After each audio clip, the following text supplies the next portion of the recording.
Could multiple WWE stars be getting their old gimmicks back? We'll talk about it. Plus, an absent RAW star returns, and a match has been announced for Clash at the Castle. It's all in the wrestling news right now. New game, new rules. We could be seeing quite a few WWE stars possibly revert back to their original names, gimmick, or possibly back to their old attire and equipment and props. It's all very exciting, Jack. Back to their old selves. Back Bring to their old back selves. the time. Yes, we've got. I don't know what song that was. It's the New Kids on the Block one that they did with On Vogue and Rick Astley. Oh, very nice. It's a banger.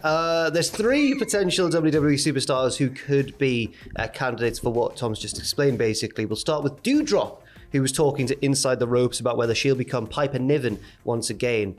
Not quite Viper, which she was obviously in ICW and in a pre-WWE Piper Niven is accepted as like her WWE That's fine, name. Yeah, it's better than Dewdrop. But she was speaking to Inside the Ropes and said, "I'll give 100% full transparency about it. We did have a conversation about it, about returning possibly to Piper Niven. Because here's the thing: before it was Vince's vision, and now it's Triple H's vision. So it's like, what's your vision, and where do you see this going? Are you open to ideas? And now that Triple H has come on board, I kind of just wanted to get more of a feel of who she is supposed to be. She being her own wrestling character, I guess, and what the options would be as far as different facets of that character, or maybe a new character, or maybe even an old character. So we'll see. As I said, it's an exciting time. I think she's done such great work since going to Raw. Like I've been really delighted to see, whilst the win streak hasn't been there, the fact that she's been consistently showcased on Raw. Yeah. I'm really happy for the former Viper, for the former Piper Niven. And I think the name Piper Niven, I think moving away from Dewdrop, I think would be good for her. That was one of those ones where as soon as it was, I remember it was one of those ones that was rumoured and then happened. And even before it had happened, when it was just rumours online, everyone went, that's not going to be good. That's not going to work for her. The handy thing is they did give themselves a get out clause.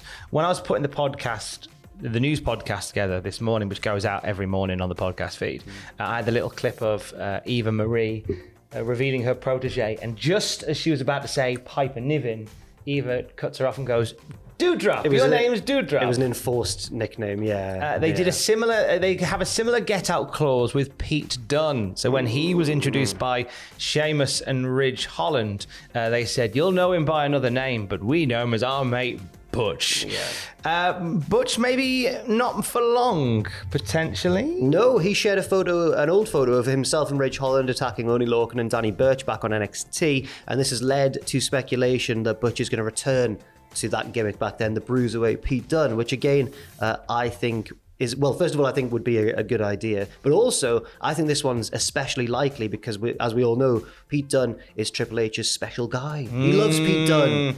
My special little guy. He's his little guy. Ruffling his hair very patronising, sorry. Look, Dad, I won a title. Well done. He also shared a picture a week or 2 ago of himself as the Bruiserweight with the caption Clash, kind of being optimistic that maybe something might happen there. I'd like it. I'd also like a return. I know it thematically works with the way Sheamus and Ridge dress, but I'd like a return to the burgundy, the lovely claret attire. I think that really works. Quite like the burgundy. Do you like the burgundy? Shotzi is the other name that we're going to mention when we talk about old stars bringing gimmicks back. Not a name change, but something quite profound, revving up once more. If there's one thing we all thought of when we thought of Shotzi back when she was Shotzi Blackheart, it was, well, green hair and the tank. Obviously the tank. And then when she made it to the main roster, for whatever reason, after a little bit of the tank, they went, no, we don't need the tank, even though it was really different and interesting. I'm surprised that they took away the tank. Because there's marketing potential in the tank. You could sell little tanks. Of course. Mattel selling little Shotzi tanks. Whether or not they want to sell tanks, I don't know. Yeah. But a little Shotzi tank, I think it's money. Are we seeing a tank again soon, maybe? Possibly, because she shared a photo on her Instagram stories of the tank, perhaps implying in a similar way to Pete Dunne that there could be a return to an old facet of her gimmick. So hopefully, I hope all 3 of these happen actually, but let us know what you think of that in the comments below. And so this comes at the same time as also the potential return of Angel Garza and Humberto Carrillo, again getting their full names back. There's been a few conversations about undoing some of the work that Vince did, just little touches here and there, just to make wrestlers more appealing in the eyes of Triple H and probably a lot of other people as well. On Raw last night, whilst we didn't see a name return, we did see a name return. In Theory, who made his first appearance on WWE Telly since SummerSlam. Yes, he's an interesting one as well because he was Vince's project, wasn't he? And now that Vince is gone, everyone was thinking, is Theory going to fall? What's going to happen with Theory? I think it's possibly quite encouraging news for Theory fans because he appeared, got into a backstage brawl with Dolph Ziggler, and then had a match with Ziggler later on in the night, which he won. So, I mean, it's a win, I guess, at quite a crucial time, his first appearance since not being able to cash in. And a clean win at that. And a clean win, of course, as well, which is always important, especially for a heel. Because if a heel's just winning sneakily all the time, it's hard to gauge actually what the designs for them are. But a clean win seems encouraging. We also saw a new team debut on Raw. Cedric Alexander and Shelton Benjamin. I've done a little bit of back and forth stuff, and they've been sort of doing a few bits and pieces on Main Event. Sorry, Cedric Alexander and Shelton Benjamin, they wrapped up their time together as a team on Main Event. Let me rephrase that. So they're done as a team now, so that's the end of the Hurt Business. Well, yeah, for now. Stop crying your eyes out business. Yeah. But now Cedric and Mustafa Ali are a team. Now, we've seen Cedric and Ali having a few dress rehearsals for this on Main Event, a few little skits on Twitter and stuff like that, but they kind of became a team proper on Raw last night. In a losing effort to Ciampa and Miz. A losing effort to people, I guess, higher on the ladder than them, though. But it's an interesting tag team because they were the heart and soul, remember, of 205 Live. And they had that banger of a match on, WrestleMania 34 or 35's kickoff show. I can't quite remember which one. And they screamed heart and soul at each other. Now they're heart and soul. Heart and soul together, and they put their rings together, and Captain Planet appears. Yeah. And that's Neville. With your powers combined, like, I'm here to stop you. Drew was on Raw, and he addressed some of the rumors that we talked about on the news yesterday of his bad back. Yes, he said, I know there are reports going around that Drew McIntyre, it's a bit of The Rock there, speaking in third person, that Drew McIntyre is suffering from a bit of a back injury. He said, I have to be honest, it's true. Mostly because I've been carrying the load of 20 men for 3 years in the WWE. Slammed. Both in and out of the ring. And I do it with a smile because it's a privilege. This is not a job. This is my dream. But it wasn't over there, Tom. Certainly was not. So we had McIntyre and Kevin Owens squaring up after this. Kevin Owens reverting to the prize fighter.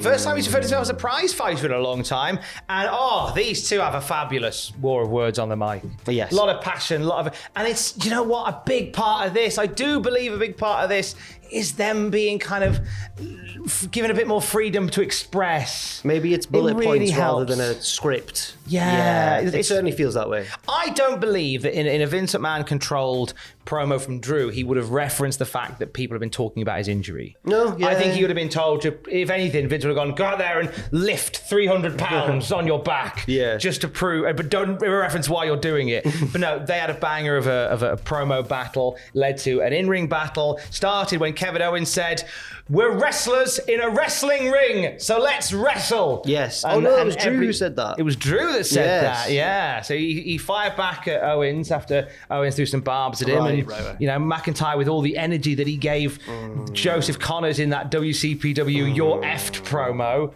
That was just one of the best promos that Drew McIntyre's ever done.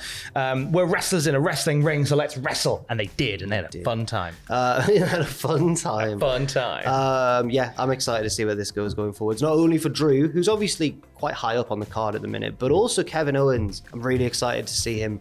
I'm about to say get what he deserves, because he main evented WrestleMania against Steve Austin. That's a pretty big deal, but I'm excited to see Kevin Owens presented in a way that kind of befits him now again. Moving on from the Elias stuff, I think. Although it was good to see Elias' dad on Raw with the family. There's a lovely picture of the family gathering behind us. That was nice. That made me smile. All eyes on Drew's match at Clash at the Castle against Roman. 2 emoji eyes from Cody Rhodes for this one, very briefly on Twitter. Yeah, he quote retweeted a Clash at the Castle tweet with the eyes emoji, which would imply him teasing like, maybe I'll be there. But then he deleted it. Me and Fraser were just saying upstairs, Does that help us? Because that could either mean he's been told, oh, you're not actually going to be there in time. And he's gone, oh, I'll take that down. Or they've gone, just spoiling the surprise. Stop being a doylem. Just get rid of it. Or he's done it on purpose and deleted it on purpose to build intrigue. I don't know if this clears up anything. It just raises more questions, Tom. Oh, Cody, you cheeky boy.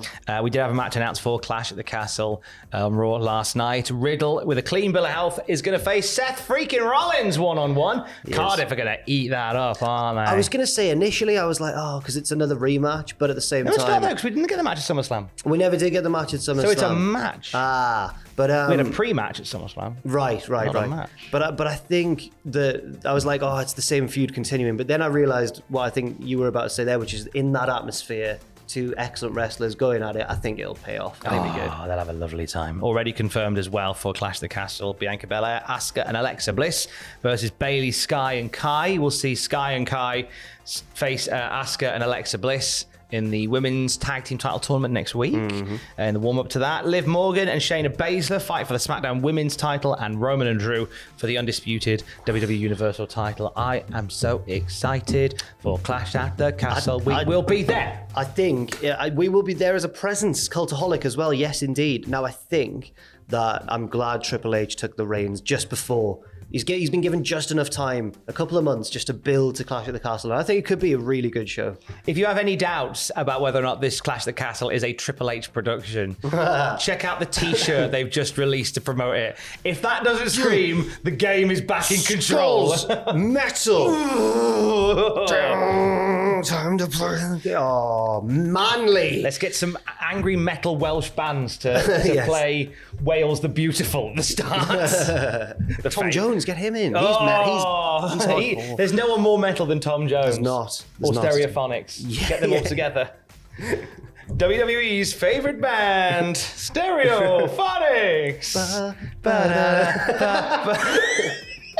Oh, fantastic. More wrestling news throughout the day at Cultaholic.com. Stay safe. Love you. Bye.